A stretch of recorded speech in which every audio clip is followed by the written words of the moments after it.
On a bien démarré sur notre page, on a trouvé enfin une plateforme qui s'appelle BeLive et qui nous permet de pouvoir faire cette petite interview. Je vous avais parlé d'Amel les derniers jours, en tout cas la semaine dernière, je vous avais dit qu'on devait faire ça hier, mais hier c'était un peu compliqué. On a eu des petits problèmes techniques, le temps d'arriver à tout régler et aujourd'hui ça devrait être bon. Donc on va attendre un petit peu que chacun se connecte. Voilà, ça y est, je vois que c'est parti sur le live. Donc, nickel. Voilà, comme ça j'ai le retour aussi sur l'ordinateur, en tout cas sur mon téléphone à côté. Super, on va attendre quelques instants encore. Et c'est la 16e rendez-vous de Covid Transition. Voilà, on a fait 15 vidéos avant, où on a travaillé plein de sujets un petit peu différents. On a parlé de la confiance en soi, on a parlé de trouver sa vraie nature, prendre sa place, se libérer un petit peu des difficultés du quotidien. On a parlé de plein de sujets et vous m'avez posé des questions aussi sur le comment sortir de sa zone de confort. Donc, on l'a un petit peu abordé, mais aujourd'hui, on va avoir l'expertise d'Amel qui va nous présenter un petit peu tout ça tout à l'heure. Mais je préfère qu'on attende encore quelques instants, le temps que tout le monde se connecte. Et puis, voilà, en même temps, hop, je vois que j'ai un petit bug ici. Voilà, c'est parfait. Donc voilà, vous pourrez également poser vos commentaires, poser vos questions pendant le live et à ce moment-là, on pourra répondre directement sur le côté. Je vais mettre un petit bonjour à tous comme ça. Hop. Voilà, ça permettra de lancer déjà les commentaires. Et donc vous pouvez poser vos questions pendant le live. Oh, mais dis donc, il est arrivé 3 fois. Je l'ai mis une fois, mais il est arrivé 3 fois en message. C'est que peut-être il fallait le mettre 3 fois pour que je vous dise plus de fois bonjour. Il y a peut-être 3 Comme personnes les... connectées en même temps. Ah, ça y est. Et Comme voilà. les coups du théâtre. Les 3 coups du théâtre. 2-3 avec un beau soleil. Ouais, c'est le retour du soleil là, ça fait enfin plaisir. On a eu une belle journée de pluie hier et encore, il n'a pas beaucoup plu par rapport à ce qui était prévu. Donc là, c'est vraiment de la nouveauté. Le soleil qui revient. Donc c'est bon pour l'humeur. Voilà. Toi, Amel, t'as quel temps chez toi? Magnifique. Hier aussi, d'ailleurs. Très beau. Très, très beau. Très Mm. beau. Bon. Ouais. Amel, toi, t'es dans l'est de la France. Ouais. Moi, je suis à la frontière suisse, en Haute-Savoie. Donc il fait un peu plus froid que chez nous. Alors, il fait encore froid le matin, c'est vrai, Ouais. mais ça se réchauffe chaque jour un peu plus, donc on est content. Le côté optimiste, toujours. T'as bien raison. Bah, il gèle plus déjà le matin. Il gèle plus. Moi, je sais pas, les jours où il a gelé ici, je me souviens pas. Mais Alors, non, la semaine dernière, il a gelé tous les matins. Donc, on a eu, je crois que nous, la semaine dernière, on a eu jusqu'à 23 degrés, 23, 24 degrés. ouais. C'est bientôt l'été, quoi. Donc, Ah ça bah, fait je vois les plaisir. commentaires. Bonjour Valérie aussi, alors. Ouais, bonjour Valérie, bienvenue. Bonjour Christine et Chris RG. Bonjour à tout le monde, connectez-vous tranquillement. Voilà, je vous ai mis en plus le titre, donc c'est bien ce nouveau format, ce nouveau modèle. Hein, vous me direz un petit peu ce que vous en pensez, si ça fonctionne bien pour vous. Voilà, et j'ai mis le titre Comment et pourquoi sortir de sa zone de confort, c'est le sujet qu'on va traiter. Ah bah voilà, Mélanie Fontaine-Flamme, tu vois, bonjour de Savoie Ah aussi. bah voilà, une voisine. Ouais, exactement. Tu pourras pas lui raconter des bêtises sur la météo. Hein. Mélanie, si elle Après, raconte des la Savoie et bêtises, Haute-Savoie, c'est pas tout à fait à côté, hein, mais, il faudra nous dire. C'est non, un peu mais plus je haut, pense c'est ça? qu'elle va avoir un temps comme moi, c'est-à-dire super ensoleillé. 24 degrés pour Corinne, d'accord. Ouais, non, en plein soleil peut-être, mais à l'ombre, pas sûr. Ouais, c'est sûr. Même quand t'es dans les... Super. Allez, ben on va commencer maintenant pour pas prendre trop de retard et profiter le plus longtemps possible de cette thématique. On en a parlé un petit peu. Vous m'aviez dit, voilà, la zone de confort. Euh, comment on fait pour sortir de sa zone de confort et puis arriver à se motiver, à se bouger un petit peu. Et c'est vrai que c'est pas facile parce qu'on est quand même pas mal dans notre routine du quotidien. On est quand même pas mal dans nos petites habitudes, voilà, par la maison, le travail, les enfants, l'organisation, les courses et tout ce qu'il faut faire avec en fait, hein, qui prend beaucoup de temps. Et si on ne fait pas attention, on se laisse un petit peu entraîner on se laisse un peu entraîner dans ces mécanismes-là, dans cette forme de routine dans laquelle on est. Et au bout d'un moment, c'est difficile peut-être d'en sortir. Hein. Amel, tu nous donneras un petit peu ton point de vue après aussi. Quelles sont, à travers ton expertise, comment sortir de cette routine dans laquelle on est rentré, dans laquelle on s'est ancré, cette zone de confort finalement. C'est un peu la facilité de rester dans cette zone-là, de rien changer, de ne pas prendre de risques. À un moment donné, il faut avoir le courage. Hein. Est-ce que c'est du courage vraiment? Mais on parlera d'audace aussi, hein, tu en parleras tout à l'heure. Mais voilà, qu'est-ce qu'il faut vraiment pour aller chercher le moyen de sortir de la zone de confort? Donc voilà, est-ce qu'Amel, du coup, toi, tu peux en parler un petit peu?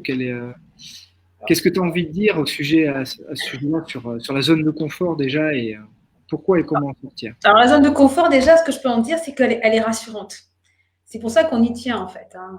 C'est parce que, même si elle peut être inconfortable, parce qu'on peut souffrir dans sa zone de confort, hein, ça n'empêche pas. Hein. Mais au moins, tout est maîtrisé, tout est connu, et du coup, c'est rassurant. Et ça nous donne l'illusion d'être en sécurité, parce que justement, tout est connu. Et donc ça, c'est pour ça qu'on aime bien, cette zone de confort. Et la remettre en question, pourquoi d'abord? Pourquoi est-ce que je sortirais de ma zone de confort? Quel est mon intérêt en fait? Surtout s'il y a de la sécurité. Comment? Surtout s'il y a de la sécurité, c'est-à-dire qu'il y a toujours ton inconscient qui se dit non, on ne va pas sortir de cette sécurité. Exactement, parce que si je commence à faire des trucs que j'ai jamais fait, je ne sais pas trop ce qui va se passer et ça me met dans une forme d'insécurité que tout bonnement, en général, on n'y va pas naturellement comme ça. Et souvent, les gens qui sont amenés à sortir de leur zone de confort, c'est qu'ils ont été poussés, on les a bousculés, on les a, soit c'est un licenciement, une séparation, enfin, il y a des choses qui arrivent dans la vie, des accidents quelque part, qui nous obligent à sortir de notre zone de confort. Mais de notre part, de nous-mêmes, comme ça, tranquille, franchement, rarement on s'y met. Alors que, du coup, c'est pourquoi? C'est quoi l'intérêt d'en sortir? Ouais, qu'est-ce qu'on gagne à faire ça? Exactement. Pourquoi est-ce qu'on aurait toi et moi aujourd'hui on en parle et que l'objectif quand même c'est d'inciter les gens à en sortir un peu. Oui, parce que déjà, niveau, en fait. La zone de confort, elle se situe à tout niveau. C'est-à-dire que tu fasses peu de choses dans ta vie ou que tu en fasses moyennement ou que tu en fasses beaucoup, tu peux installer une zone de confort à tous les niveaux. Bien sûr. Donc c'est aussi le même travail à faire pour quelqu'un qui peut paraître très actif pour certaines personnes et se dire lui il fait plein de choses, il est très actif, déjà j'aimerais arriver à faire comme lui, mais lui il a le même problème à son niveau. Est-ce que lui il n'est pas déjà à travers tout ce qu'il fait, mais quand même dans une zone de confort dans laquelle il faudrait qu'il sorte aussi? En fait, chacun a la sienne et elle nous est propre. Et effectivement, comme tu dis, il y en a qui vont faire énormément de choses, mais ils seront quand même dans leur zone de confort, et d'autres qui vont faire peu et qui seront aussi dans leur zone de confort. Donc, on ne peut pas comparer. Ça, c'est évident. Chacun a la sienne. Il n'y a que nous qui savons finalement si on est dans notre zone de confort ou pas. Et qu'est-ce qui fait qu'on sait qu'on est dans une zone de confort? C'est que c'est connu, justement. Voilà, c'est quelque chose que j'ai déjà fait, que j'ai déjà vécu et que je fais par habitude. Et c'est vraiment le mot qui revient, routine, habitude. Il y a vraiment très peu de risques que ça soit différent que d'habitude. Donc, c'est ça qui fait qu'on est vraiment dans la zone de confort. Alors, elle permet, de temps en temps, c'est bon d'y aller quand on a vécu des choses un peu houleuses. Il n'y a pas d'injonction. Hein. Personne ne dit il faut sortir de la zone de confort, ni toi, ni moi, ni personne. Il n'y a aucune injonction à sortir de la zone de confort. C'est évident. Et parfois, ça fait du bien. Hein. C'est comme des vieilles charentaises. On se met, voilà. Il y a un temps pour tout dans la vie. Et en même temps, comme je le dis souvent, dans la zone de confort, il ne s'y passe rien. Vraiment. C'est-à-dire que la vie, elle se passe à l'extérieur, en fait, de la zone de confort. Donc, on peut passer toute sa vie dans une espèce de sas protecteur dans lequel il ne va pas se passer grand-chose. Et on risque de finir avec des tonnes de regrets. Parce que le jour où on n'aura plus la santé, tout simplement, on arrive à notre fin de vie parce que voilà, on est vieux, on peut se dire, c'est dommage, peut-être que j'aurais dû oser des trucs quand même. Parce que finalement, le bilan de ma vie, c'est que ouais, j'étais peinard, mais j'ai rien vraiment vécu, quoi. Et émotionnellement, c'est pauvre. Ah, exactement. C'est très pauvre, émotionnellement. Et je sais que toi, tu es très attaché aussi aux émotions, à la signification des émotions, puisque du coup, tu fais des formations aussi, des ateliers là-dessus, hein, si je ne me trompe pas. Exactement. Et c'est vrai qu'en fait, on vit dans un monde où ressentir des émotions qui nous bousculent, qui sont dites négatives. Moi, je dis jamais négatives parce qu'en fait, il n'y a aucune émotion négative. Elles sont ou agréables ou désagréables, on va dire. Mais vivre des émotions désagréables, on les fuit comme la peste. On s'autorise pas la tristesse, on est très méfiant vis-à-vis de la colère, on n'aime pas se sentir bousculé. Et du coup, finalement, en essayant vraiment de toujours rester dans un espèce d'état édulcoré, en fait, on n'ose plus rien. Parce que, effectivement, si je sors de ma zone de confort et que je fais des choses que j'ai jamais fait, je vais pas être bien. Je vais peut-être perdre un peu confiance en moi, je vais être déstabilisée, je vais peut-être avoir peur. Plein de choses comme ça qui, finalement, nous rebutent. Et du coup, on n'y va pas. Alors qu'en fait, c'est là que la vie commence. D'ailleurs, ça sera peut-être une thématique que l'on pourra animer justement sur les émotions. Je pense que ça pourrait être sympa de partager justement du contenu, de l'information sur les émotions et voir que avoir des émotions, c'est pas forcément être dans une forme de faiblesse, mais au contraire, est-ce que c'est peut-être pas la vie? Enfin, c'est un sujet à part entière et je pense qu'on l'abordera parce que il est important et aussi dans nos interactions, dans nos échanges humains. Et on sait que tout l'objectif, en tout cas, de ce que l'on fait là à travers ces lives, c'est vraiment de donner du contenu aux gens pour qu'ils puissent travailler sur eux, pour évoluer et de contribuer dans un monde meilleur et de se dire, voilà, si chacun chez soi, quand on est chez soi, on évolue, on travaille sur soi, on change notre perception de la réalité, de nos relations avec les autres, notre façon d'être, bien quand on va revenir dans le collectif, on sera tous différents. Et ça, c'est riche. Donc, je pense que ce contenu sur les émotions, je pense que tu as beaucoup à nous apporter là-dessus. Et c'est intéressant de faire ça dans les prochains jours. Avec plaisir, c'est un sujet qui me passionne. Alors justement, je vois qu'il y a un commentaire, est-ce qu'il y a une tranche d'âge où on sort plus facilement de sa zone de confort? Je pense pas. Effectivement, quand on est jeune et ado, oui, sortir de notre zone de confort, c'est notre quotidien, puisqu'on ne sait pas qui on est, on ne sait pas où on va. Tout est à construire, tout est à bâtir, donc on est clairement en train d'explorer. En revanche, plus on a pris des coups sur la tête, j'ai envie de dire, et plus on sera frileux, certainement. En fait, c'est vraiment l'histoire du passé qui va venir empêcher le futur. On va être vraiment bloqué par des expériences passées, des échecs peut-être, en tout cas, c'est comme ça qu'on les a interprétés, c'est comme ça qu'on les a codés. Et du coup, ça va nous rendre peut-être un peu frileux en disant non, mais je vais éviter justement toutes les émotions qui sont désagréables. Et c'est ça qui va finalement nous mettre en mode sécurité. On va tout verrouiller, un peu comme le confinement d'aujourd'hui, quoi. Alors, il y a des moments où c'est nécessaire, ce confinement qu'on vit est nécessaire, mais il y a d'autres moments où c'est pas nécessaire. Et finalement, ça nous empêche d'aller à la rencontre de nous-mêmes. Puisque comme on se limite considérablement dans nos possibles, dans le choix, on ne saura jamais vraiment ce dont on est capable, on ne saura jamais vraiment qui on est, on ne connaîtra jamais vraiment notre potentiel et on aura des tonnes de regrets. Et puis en plus, au fur et à mesure d'une vie, on vit pas les mêmes choses, donc la zone de confort, on n'a pas les mêmes moyens pour en sortir. Donc quelque part, je pense pas que ce soit plus facile à un âge qu'à un autre parce que quand on est jeune, on peut avoir la fougue, on peut se dire allez, je suis dynamique, allez, j'ai rien à perdre, j'y vais, mais on manque de maturité, on manque peut-être de moyens aussi, suivant ce qu'on a envie de faire, d'accomplir. Et puis après, en prenant de l'âge, on peut dire, voilà, j'ai moins la fougue, certes, mais par contre, j'ai plus de maturité, j'ai plus d'expérience, j'ai plus de connaissances, donc plus d'expertise. Donc du coup, on a d'autres outils sur lesquels s'appuyer finalement. Et c'est ce qui fait que cette zone de confort, à tout âge, elle sera différente. Et en sortir, ça sera aussi différent à tout âge. En fait, on peut comparer ça à la notion d'émerveillement. Ah, pardon. Ouais, vas-y. On peut comparer ça à la notion d'émerveillement. Quand on est enfant, on s'émerveille d'un rien, mais ça ne veut pas dire qu'on ne pourra plus jamais s'émerveiller, même si on a déjà vu. On va s'émerveiller différemment.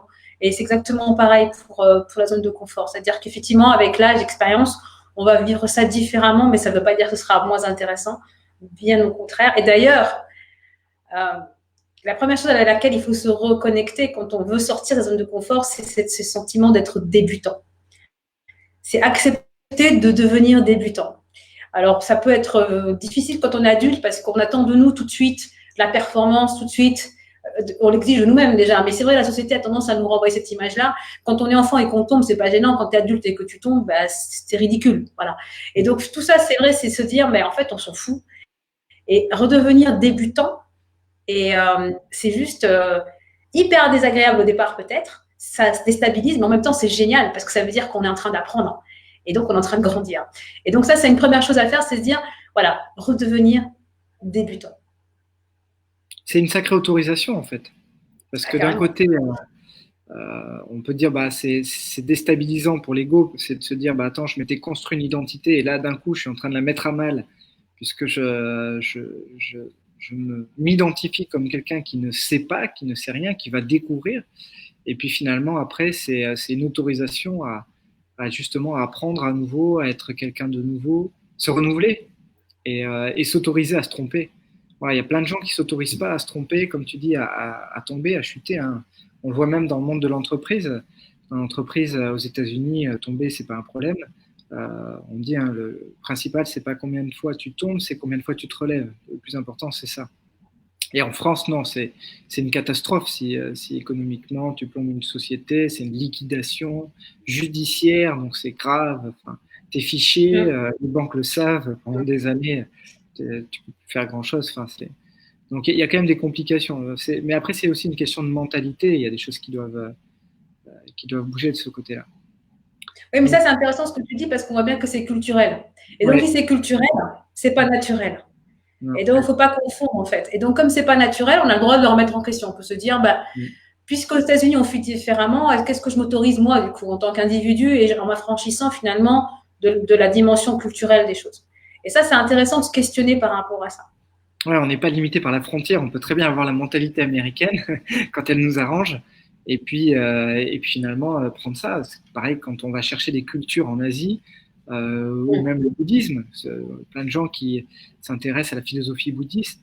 Et donc, d'aller voir un petit peu ce que font les autres, de prendre un peu à droite à gauche ce qui est bon pour soi, et puis de vivre finalement de cette diversité, finalement, de cette richesse. Exactement. Exactement. Alors, oui, vas-y. Il y avait quelques questions. Morissette qui dit, lorsque l'on veut se débarrasser d'une phobie, on est prêt à sortir de notre zone de confort, exact? Oui, bien sûr. Effectivement, une phobie, c'est un mécanisme inconscient qui est basé sur une compréhension, et une compréhension qui a une forme de danger. Amel a parlé tout à l'heure de l'insécurité, hein, de sécurité dans laquelle on a besoin. Je ne sais pas si tu en as parlé là, Amel, ou si on en a parlé en off. Bah, j'ai parlé que la zone de confort, c'était une zone où on se sentait en sécurité, effectivement, et que du coup, en sortir, c'est se mettre en insécurité. Donc, voilà, et là, sortir d'une phobie, c'est effectivement changer la perception, ça c'est le moyen, c'est en changeant la perception que l'on va pouvoir vivre une expérience différente, mais c'est bien sûr sortir d'une zone de confort dans laquelle on est. Christine, pour moi, c'est utile de quitter sa zone de confort, cela permet d'avancer. Bonjour Christine. Les deux Christine. Ni les mêmes envies suivant l'âge. Et ça, c'est sûr. Fabrice, trop mauvaise réception, je regarderai les bon échange à vous. Ok, j'espère que c'est juste ta connexion à toi, Fabrice, et que c'est pas la nôtre. Pour les autres, vous pouvez nous dire si vous captez bien. D'accord avec toi, Matt et Olivier. Coupure, je regarderai en replay, Christine aussi. Ah, je pense que tout le monde a intérêt à sortir sa zone de confort. Ça dépend de la connexion Internet. Plusieurs qui ont une mauvaise connexion. Ok, il faudra nous dire hein, si jamais ça bug pour d'autres personnes. Céline, est-ce que c'est pas ça qui rend la vie plus riche, de toujours apprendre? Ah, eh bien. Alors, ça fait partie des besoins fondamentaux, c'est de grandir. Et c'est vrai qu'on a des besoins qui peuvent être par moments vivre des tiraillements intérieurs un peu en conflit, des conflits de besoins. Donc, par exemple, si on a un besoin de sécurité, le besoin de sécurité va pas forcément aller avec un besoin justement de grandir parce que il va falloir lâcher quoi. Et donc, selon les moments de notre vie, selon qui on est, selon comment on s'est construit, il va y avoir une hiérarchie dans nos besoins. Et c'est vrai que, mais les deux cohabitent, clairement. Alors maintenant, il faut choisir parce que le besoin de sécurité est un besoin nécessaire. Mais s'il n'y a que lui, s'il prend toute la place, alors il tue l'élan de vie, quoi. Donc l'idée, c'est de lâcher progressivement. Parce qu'en fait, il faut comprendre, c'est qu'on est convaincu que sortir de la zone de confort, c'est là où il se passe des choses, mais il ne faut pas y aller un bond de géant, parce que ça, c'est pas possible. C'est de tout tout petits pas. C'est vraiment des toutes petites choses à notre niveau, hein, chacun le sien. Et donc, c'est vraiment des toutes petites choses qui fait qu'à aucun moment, on va vraiment se mettre en danger vital. Donc, on va pouvoir calmer notre besoin de sécurité tout en s'autorisant quand même de la variété et aussi donc de grandir. C'est vrai que le fait de faire des choses nouvelles, de nouvelles choses, eh bien, c'est à la fois ça fait un peu peur et puis à la fois c'est aussi la richesse. Hein. J'avais parlé de la dernière fois de la nouveauté, de dire ben, les enfants, eux, sont riches de nouveautés tous les jours, ils vivent de la nouveauté, ils apprennent de nouvelles choses, ils sont vraiment dans ce mystère un petit peu de bah, qu'est-ce qui va se passer aujourd'hui, qu'est-ce qu'on va faire aujourd'hui. Et je trouve que ça enrichit un petit peu leur vie. C'est à partir du moment où on fait toujours la même chose, on rentre dans une forme de monotonie. Et comme dit Amel, le fait de faire des petites choses un peu tous les jours ou régulièrement, mais ça permet vraiment d'avoir de la nouveauté tout le temps. On n'est pas obligé de tout changer d'un seul coup et de dire allez, ça y est, j'ai tout changé d'un coup et je repars. Et ça, c'est le meilleur moyen de repartir tout de suite dans une zone de confort. Le fait de changer un grand coup et de tout de suite aller réinstaller sa zone de confort dans un changement. Alors qu'en fait, le fait de changer des petites choses petit à petit, ça permet d'avoir vraiment de bâtir en profondeur, de structurer vraiment votre évolution et votre façon de vivre aussi. Ça devient vraiment une façon de vivre, une attitude.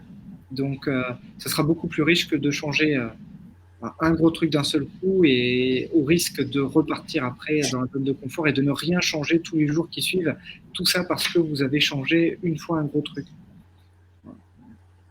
Alors du coup, quand tu as quelqu'un qui vient te voir en séance, toi Amel, et qui te dit voilà, ben, je suis bloqué un peu dans ma zone de confort, du coup, comment tu aborderais toi en séance ce genre de séance? Tu ferais quoi? Tu l'amènerais dans un conversationnel, tu poserais des questions, est-ce que tu as des exercices que tu Tout préconises? à fait. Alors après, déjà, moi, je leur demande ben, de quoi ils ont envie déjà. La première chose, c'est ce qui va être le moteur, c'est nos envies. De quoi on a envie en fait.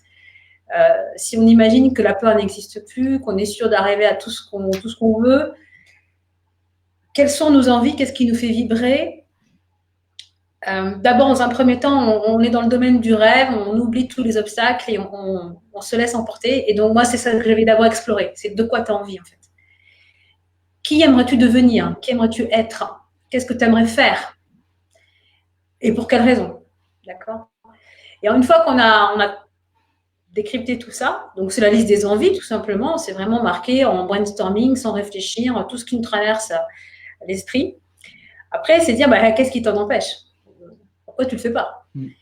Et mettre en lumière en général les peurs, parce qu'il y a beaucoup de peurs. Il y a des obstacles qui peuvent être très concrets, hein, des moyens, puis d'autres obstacles qui sont totalement imaginaires, en fait. C'est juste parce qu'on a peur du regard des autres, d'échouer, de plein de choses. Et donc, ces fameux plafonds de verre, on va les explorer, et de préférence les faire voler en éclats. Et puis ensuite, c'est tout de suite passer à l'action. C'est très important d'être dans l'action. J'ai vu que quelqu'un en parlait. Oui, Patricia. Oui, c'est l'action, sortir de la zone de confort. C'est pas du blabla, c'est très concret.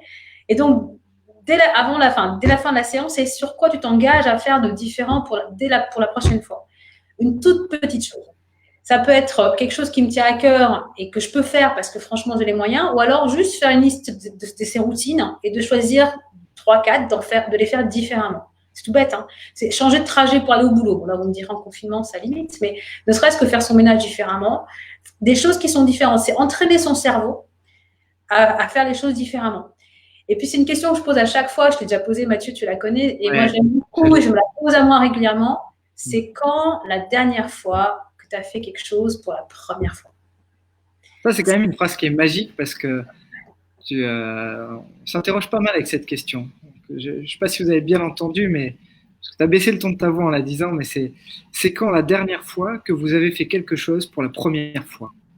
Voilà. Notez bien cette question et je vous invite même à y répondre. Réfléchissez, prenez quelques instants pour y réfléchir parce que c'est vraiment. Moi-même, je me pose la question, c'est quand la dernière fois que j'ai fait quelque chose pour la première fois? La dernière fois, alors du coup, bon, moi, c'est assez facile parce que j'ai déménagé il y a quelques mois. Donc, il y a plein de choses là que j'ai fait pour la première fois, mais j'avais déjà déménagé, donc c'est pas vraiment ça. Mais j'ai fait des nouvelles choses dans ma façon de raménager la maison, dans les travaux, dans ma façon de vivre ici aussi. Là, avec ce confinement, c'est aussi le moyen de faire quelque chose pour une première fois finalement. Bah, c'est l'opportunité en fait. C'est Ouais. l'opportunité parce que justement, on a du temps. On se plaint tout le temps qu'on n'en a jamais et là, on ne sait pas quoi en faire tellement on en a. Bah, déjà, dans un premier temps, c'est l'introspection. C'est qu'est-ce que j'ai envie de changer en fait? Qu'est-ce que j'aimerais faire différemment? Et en fait, le mot-clé, c'est s'amuser. C'est vraiment pas se prendre au sérieux, quoi. C'est vraiment prendre ça comme un jeu et s'amuser. Parce que c'est là le moteur, en fait. C'est vraiment que ce soit fun. Et l'idée, c'est ça peut être une recette de cuisine, ça peut être des choses toutes petites. Encore une fois, chacun sa zone d'audace. Hein. Mais vraiment, à son niveau, faire quelque chose qu'on n'a jamais fait, aller parler à quelqu'un à qui on n'a jamais parlé, faire une vidéo, n'importe quoi, mais quelque chose de différent. Et parce que c'est aussi s'entraîner justement à faire des choses différentes tout le temps, pour se préparer au but qu'on se donnait de vivre une vie riche, intense. Bah là, c'est sûr, là tu viens de me donner une bonne idée. La dernière fois que j'ai fait quelque chose pour la première fois, c'est maintenant. C'est la première fois qu'on fait une interview ensemble sur ce live et même sur cette plateforme. Donc c'est sympa. Et Bah, c'est sympa. C'est de la nouveauté pour nous aujourd'hui. C'est la première et c'est amusant à la fois. C'est fun, voilà, comme on dit souvent. Et puis voilà, ça. Déjà aujourd'hui, on était content de. Même Olivier, il a dit, il me tarde déjà 15 heures aujourd'hui. Parce que c'est nouveau, ça va être différent et comment ça va être. Voilà, c'est quelque chose qu'on découvre. On sera content de cette journée. Puis demain, on fera ça, même ça sera une deuxième fois, mais on essaiera de se renouveler à chaque fois. Exactement. Et c'est décider pour chaque nouvelle chose de qu'est-ce que je rajoute comme nouveauté. C'est vraiment ça l'idée. Parce que franchement, on fait les choses pour la première fois, ben, c'est toutes ces premières fois. Ça nous ramène aussi quand on était enfant ou quand on était ado. Il y a quelque chose de magique dans les premières fois. Donc, on met notre ego de côté, puisque justement, on est dans le fun. Hein, on ne se prend pas au sérieux. C'est ça, c'est important. Et on s'amuse. Et on s'amuse. Et en fait, on s'autorise à pas être excellent. On s'en fout de toute façon. C'est pas le but, en fait. Le but, c'est pas d'y arriver pile poil. Le but, c'est de faire. Et du coup, alors après, est-ce que tu as des petites astuces que tu donnerais, toi, pour sortir de cette zone de confort? Donc, tu as dit, voilà, faire des nouvelles choses. Donc, tu disais, ça pourrait être, par exemple, prendre des nouveaux trajets. Alors, en ce moment, c'est de nouveaux trajets pour aller à la cuisine, pour aller à la salle de bain. Non, mais là, par exemple, j'ai vu pas mal de vidéos passer là, avec des gens qui s'habillaient, mettaient le manteau, la casquette, les lunettes, le sac, et qui ont dit, j'en ai marre, je vais prendre un café, puis qui allaient dans la cuisine prendre un café. Donc, même là, c'est une nouvelle façon d'aller prendre un café. C'est renouveler un peu sa journée et se dire, allez, je vais faire quelque chose de différent, un peu fou. Mais c'est pas si tordu que ça, en fait. Hein. non, non. Donc, qu'est-ce qu'on peut faire le plus facilement possible là Alors, il y a plein de choses, mais déjà, dans un premier temps, moi, j'invite toujours comme un travail d'introspection. Il faut savoir, en fait, de quoi j'ai envie. Parce qu'on peut faire effectivement des choses différentes comme ça, qui n'ont pas vraiment de sens. Oui, pourquoi pas, c'est marrant. Mais on va vite s'essouffler. Pour qu'on vraiment ça tienne et que c'est du sens pour nous et que eh bien, il faut vraiment que ce soit rattaché à nos envies profondes, à nos désirs, en fait. De quoi j'ai envie, quels sont mes désirs. Et ensuite, choisir le premier petit pas qui va nous amener vers ce désir, la réalisation du désir. Parce que peut-être que c'est un trop grand pas pour y aller direct, mais commencer par un tout petit premier pas. Et ça, c'est là, dans cette période de confinement, on a une chance inouïe, c'est qu'on a Internet. J'en sais rien, votre rêve, c'est d'apprendre le tango. Ben voilà, vous avez l'occasion, vous avez 1000 tutos sur Internet, eh ben apprenez le tango. Vous avez envie de vous mettre à, j'en sais rien, moi, au chinois, ben c'est l'occasion d'apprendre le chinois. Vous avez envie je sais pas, de vous mettre au bricolage. Enfin, c'est l'occasion d'aller explorer des choses que vous avez encore jamais explorées de vous-même et qui vous sentez que c'est là. Vous savez qu'il y a un truc qui vous appelle, mais vous avez toujours mis ça de côté, faute de temps, mais là, franchement, c'est l'occasion et il n'y a aucun risque. Amusez-vous à le faire, mais allez chercher quand même ce qui vous tient à cœur. Alors, c'est vrai que c'est quelque chose que l'on dit, qu'on connaît en théorie. Et moi, par exemple, le domaine dans lequel j'essaye d'évoluer, de travailler sur moi, c'est beaucoup la spiritualité. C'est de faire de nouvelles expériences pour explorer la conscience. pour aller plus loin dans la compréhension des différentes formes de conscience, de comment elles fonctionnent, des capacités que l'on peut déclencher avec la conscience, pas avec le cerveau, mais avec la conscience. Et c'est vrai que souvent, en ce moment notamment, j'essaie de me renouveler là-dessus et de me dire, OK, si je veux découvrir autre chose, eh bien, il faut que je fasse quelque chose de nouveau.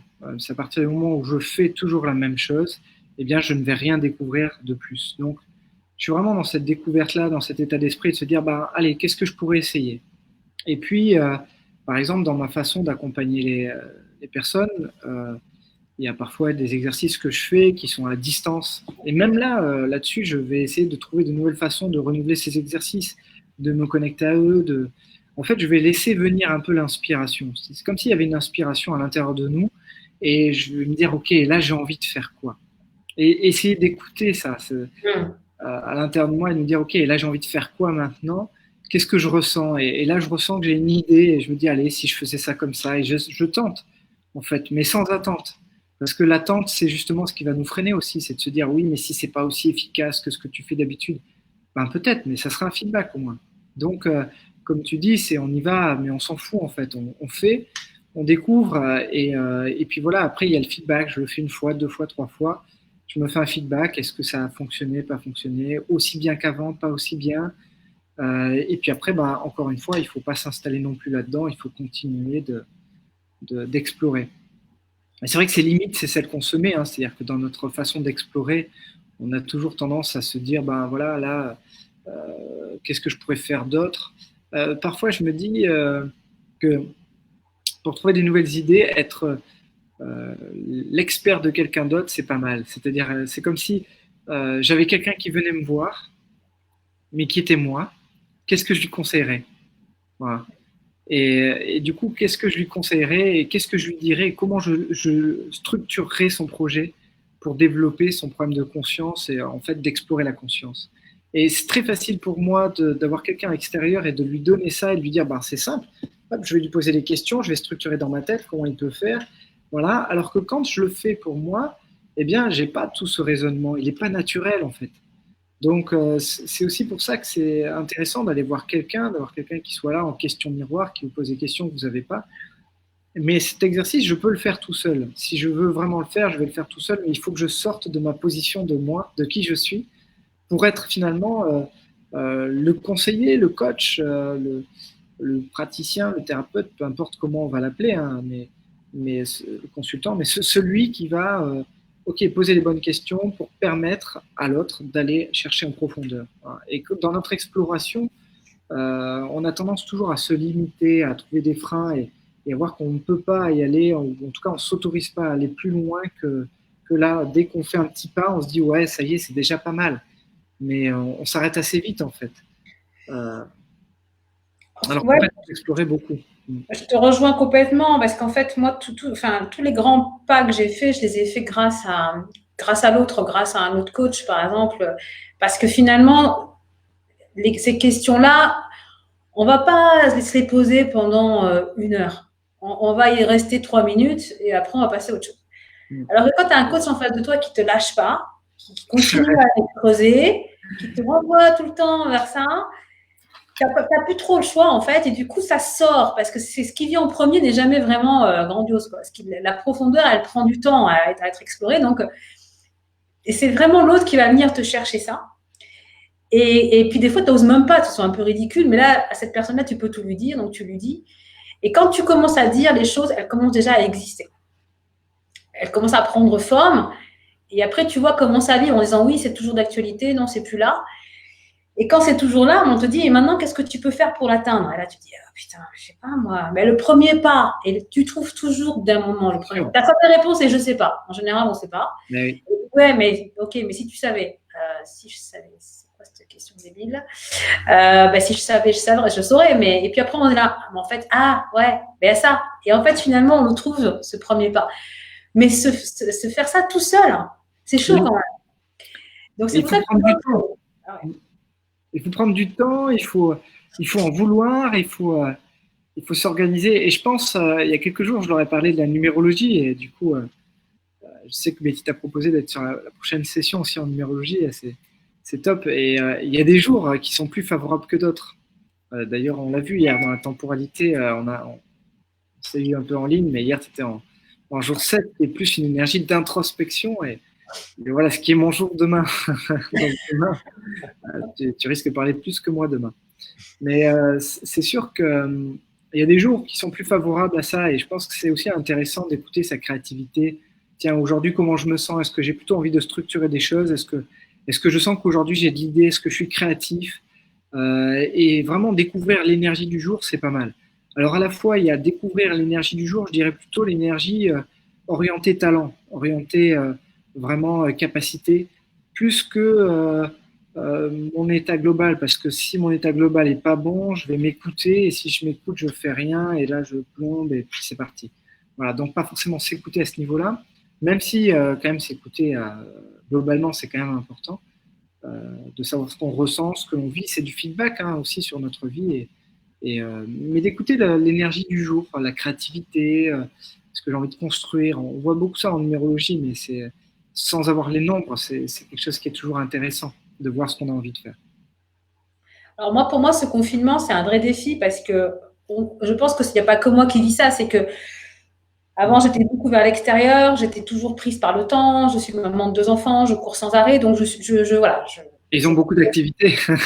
Ouais, j'étais quand même beaucoup prise par un emploi du temps très structuré. Et là, je me retrouve sans structure. Donc, j'ai eu un moment de flottement qui a duré quelques jours quand même, un peu perdu. Et en fait, ce que je suis en train de faire moi aujourd'hui de nouveau, tu vois, en parlant et qui me fait vraiment sortir de ma zone de confort, c'est que je vais explorer tous ces états internes en fait. C'est qu'est-ce qui se passe en moi aujourd'hui et qu'est-ce que ça me fait vivre ce que je vis et qu'est-ce que je peux faire avec. C'est toujours me mettre quand même en mode comment je peux quand même avec ça faire quelque chose d'intéressant pour moi, pour pas que cette journée elle soit passée sans qu'il y ait eu quelque chose d'intéressant, sans que une journée perdue quoi, sans vraiment faire du gâchis en fait. Et ça peut être des fois en se reposer, ce qui n'est jamais du gâchis, se reposer. Mais parce que c'était vraiment ce qui était nécessaire à ce moment-là, mais j'étais pleinement consciente de ça, pas en stratégie d'évitement. Non, non, vraiment. Et ça, c'est très intéressant d'être finalement seule avec soi parce que j'ai 2 enfants, mais j'ai quand même des moments de solitude et qui ne sont pas focalisés sur une action précise comme le travail. Tu vois là, du coup, j'ai du temps comme ça et je me dis, mais qu'est-ce que je vais faire? Alors, j'essaie des trucs tout bêtes. Je vais aller marcher 1 kilomètre de chez moi pendant 1 heure. Mais je vais marcher et d'habitude, j'ai toujours mes écouteurs pour écouter de la musique, écouter un podcast. Voilà, j'ai essayé le silence. Et c'était nouveau pour moi. C'était même un peu flippant au départ en me disant, voilà, mais je vais m'ennuyer en fait. Toute seule avec mes pensées, je vais m'ennuyer. Et en fait, pas du tout, du tout. J'ai déjà écouté les bruits de la nature, les oiseaux, etc., etc. Et en fait, c'était hyper sympa de faire ça. Tu vois, donc, c'est tout bête pour moi à mon niveau. Ça peut faire rire certains qui font ça tout le temps, mais moi, c'était quelque chose de nouveau. Tu vois. Marcher sans mes écouteurs, en étant vraiment juste dans l'écoute de ce qui se passe à l'intérieur et à l'extérieur. Et donc, je trouve qu'effectivement, ce confinement est une invitation à être à l'écoute de soi et de se dire qu'est-ce que je fais avec. Parce que quand même, c'est quand même l'action qui transforme la réalité, qui la crée même.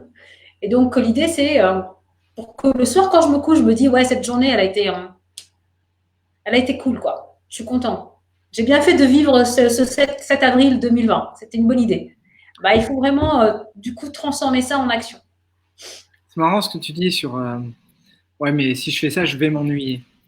Et je pense que ça, c'est quand même une réaction on est beaucoup à avoir en se disant, oui, mais si je fais ça, je vais m'ennuyer. Et la peur de l'ennui, c'est quelque chose qui C'est est le vide. très limite. On se fait limite beaucoup dans, ah oui, mais je vais pas faire ça, oh, ça va être. Il y a déjà énormément de préjugés dans les expériences à vivre et qui font qu'on se limite dans le fait de les vivre. Et alors qu'en fait, en réalité, l'idée, c'est de faire preuve de créativité aussi. C'est d'accord, mais si je fais pas ça, si je fais de m'ennuyer, si je pense que je vais m'ennuyer, c'est aussi parce que je ne vois pas comment je vais prendre du plaisir. Donc, il faut exprimer sa créativité pour dire, ben voilà, sur quoi je vais focaliser mon attention. Du coup, ben voilà, si tu vas faire un footing, si tu vas sans tes écouteurs, c'est sur quoi je porte mon attention et comment j'arrive à prendre du plaisir différemment par rapport à ce que je faisais avant et comment j'arrive à vivre un état interne aussi différent. Et explorer tout ça, c'est toujours de la richesse en fait. Mais il y a beaucoup de gens qui ont peur de se dire, ben ouais, mais là, est-ce que j'aurais pas pu faire quelque chose de mieux? Et donc, ils ont peur du choix, en fait, de faire le choix qui ne sera pas le plus intense, le meilleur choix émotionnellement, en tout cas, hein, sur ce qu'ils vont faire sur une activité en particulier. Et en fait, je pense que ça, c'est une pression qui se met, et à partir du moment où il y a cette pression, c'est un peu plus compliqué. C'est toujours plus facile quand on fait confiance en sa capacité à prendre du plaisir en chaque instant. Et c'est un travail aussi, c'est un apprentissage. Oui, et en même temps, accueillir quand c'est pas du plaisir. C'est-à-dire que des fois, ça nous Ouais. déstabilise. Hein. C'est aussi observer ces moments où c'est pas si agréable que ça. Et pour quelle raison? Qu'est-ce qu'on se dit à ce moment-là? Un peu être conscient aussi de ses pensées, de comment on interprète ce moment et comment on peut faire justement pour que si on arrête d'avoir des attentes, Mm. et c'est ça aussi qu'il faut lâcher. Et cette période de confinement, il faut lâcher les attentes. Hein, pas bien le choix là. Eh bien, c'est un gros travail sur soi de dire, je lâche le truc et j'accueille ce qui vient. Et ça, quand on est très occupé en général, on le fait pas ou peu. Et moi, je sais que je suis quelqu'un de très occupé en général. Et donc là, c'est quelque chose que je découvre aussi. Alors, je l'avais déjà découvert avec la méditation, mais c'était un exercice, tu vois, c'était fait pour. Alors que là, non, c'est tout le temps maintenant, c'est là, c'est le quotidien.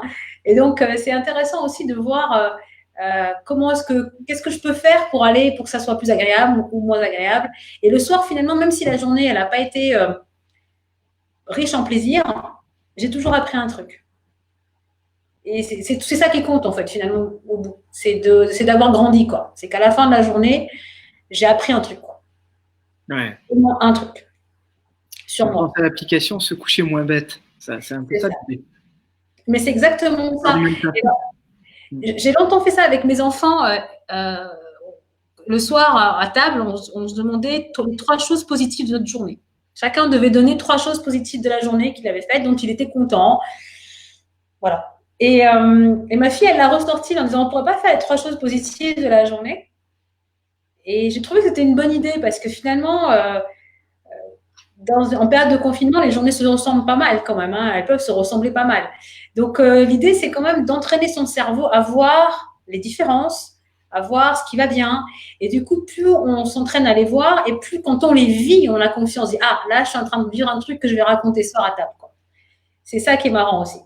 Donc, ça, c'est pas mal comme exercice. Alors, au lieu de dire 3 choses positives, moi, j'aurais envie de dire 3 choses différentes. Si on parle de la zone de confort, peut-être vous dire le soir, qu'est-ce que j'ai fait de différent et que tout le monde joue ça en famille pour que ce soit un truc qu'on vit ensemble. Et ça peut être ou des activités individuelles ou des activités collectives en famille, de faire des choses qu'on n'a jamais fait. Voilà, s'amuser à faire ça. Et donc, tout le monde peut contribuer. Je trouve que c'est assez sympa. Oui, ça enrichit le dialogue familial, finalement, la découverte des autres, de l'autre. C'est une super idée, hein.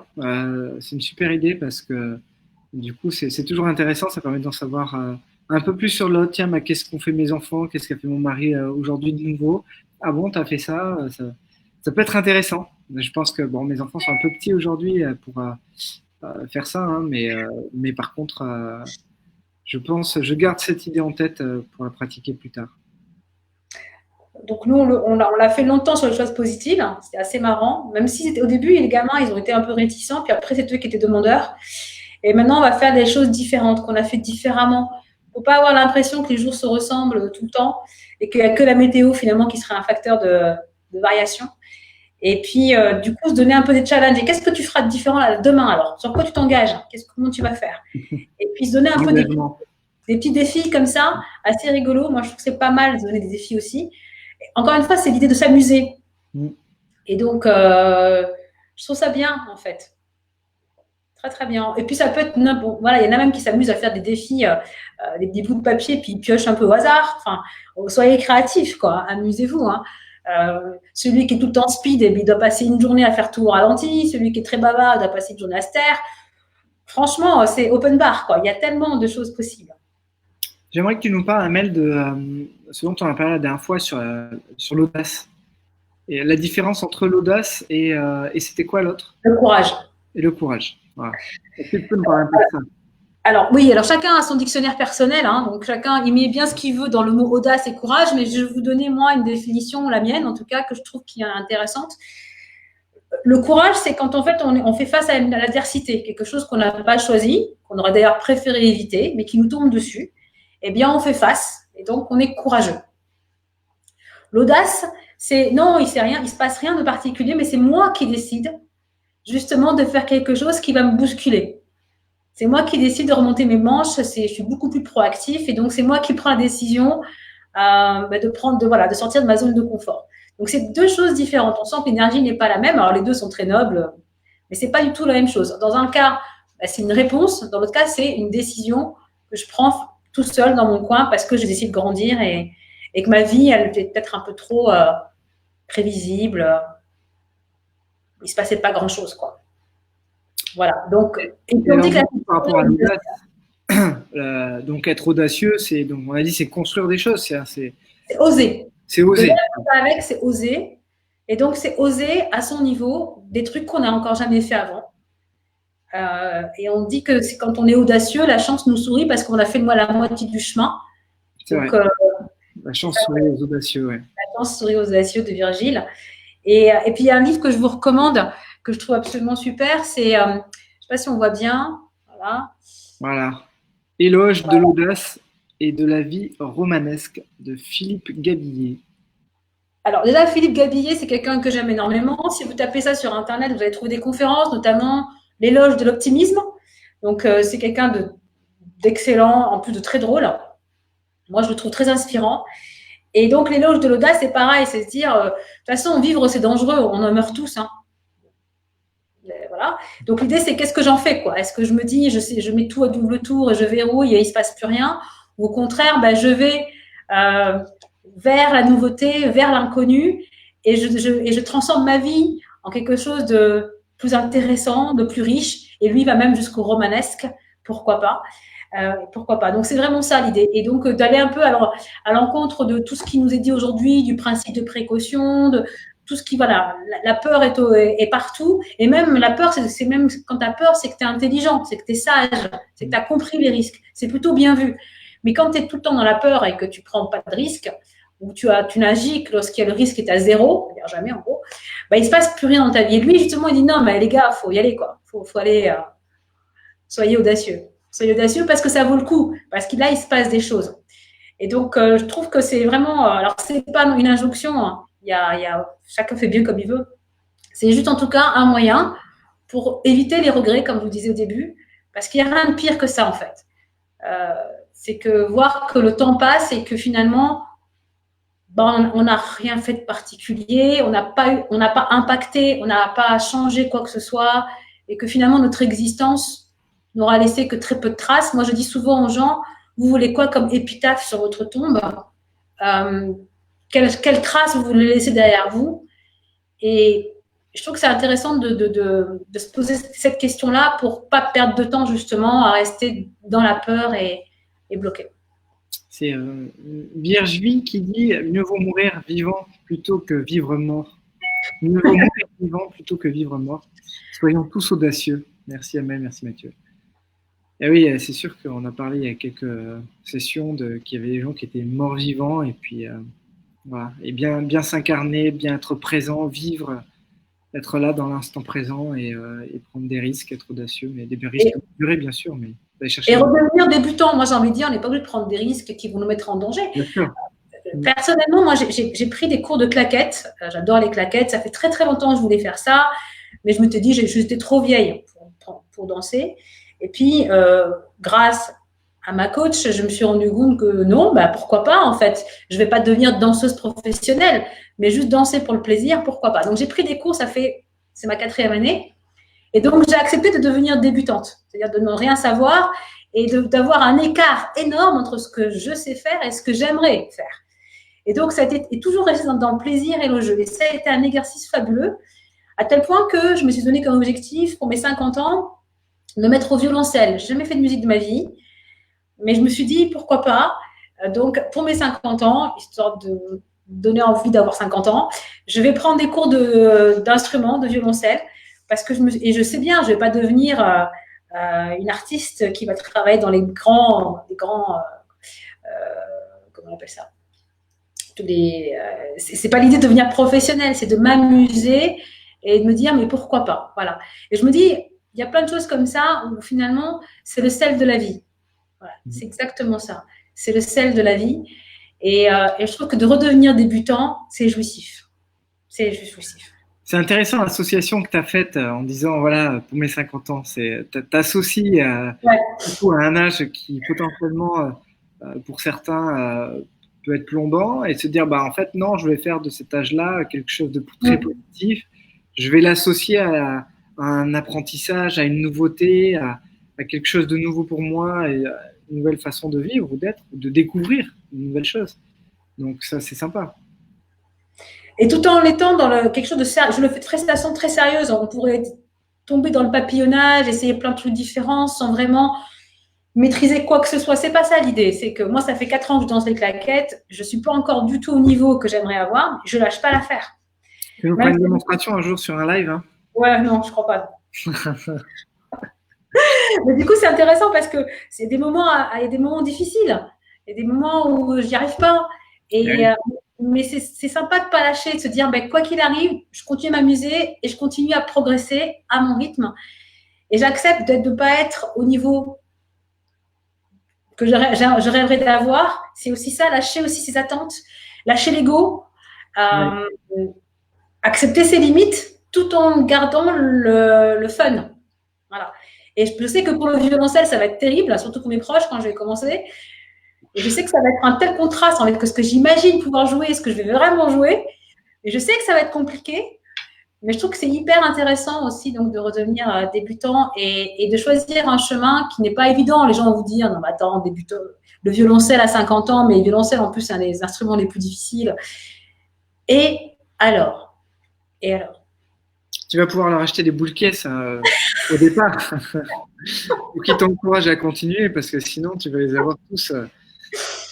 Ils vont te dire que c'est pas une bonne idée. Alors je ferai ça quand ils sont pas là, j'aurai pitié, mais je sais que ça va être compliqué, hein, et je sais qu'il y aura des moments d'abattement, mais peu importe. Et je trouve que ça c'est hyper intéressant parce que on retrouve le goût de l'effort aussi. Et donc encore une fois, devenir débutant, ça nous fait vachement travailler sur nos certitudes, sur l'image qu'on a de soi, c'est hyper intéressant en fait. Je recommande fortement. Devenez débutant, c'est une bonne idée. Et ce que je disais sur l'entourage, ça m'a fait penser du coup au fait que quand on veut aller dans un sens, on a parfois l'entourage qui est pas prêt à ça, et qui veut pas, et qui freine, ou qui te connaissent d'une certaine façon et qui n'ont pas envie que tu changes. Ouais. Et puis aussi le fait que tu changes, ça leur rappelle qu'eux ne changent pas. Donc ça leur rappelle où ils en sont. Et donc, ce sont les premiers à te dire qu'il ne faut pas faire ce que tu vas faire, qu'il ne faut pas entreprendre ce que tu veux entreprendre, parce qu'il y a des risques, parce que ça ne se fait pas, parce que c'est pas bien, parce que tu peux pas, parce que tu n'es pas légitime, tu n'es pas à la hauteur, pour plein de raisons en fait. Mais ce qui est important, moi je suis toujours parti d'un principe, c'est de se dire qu'il faut écouter les gens qui l'ont fait.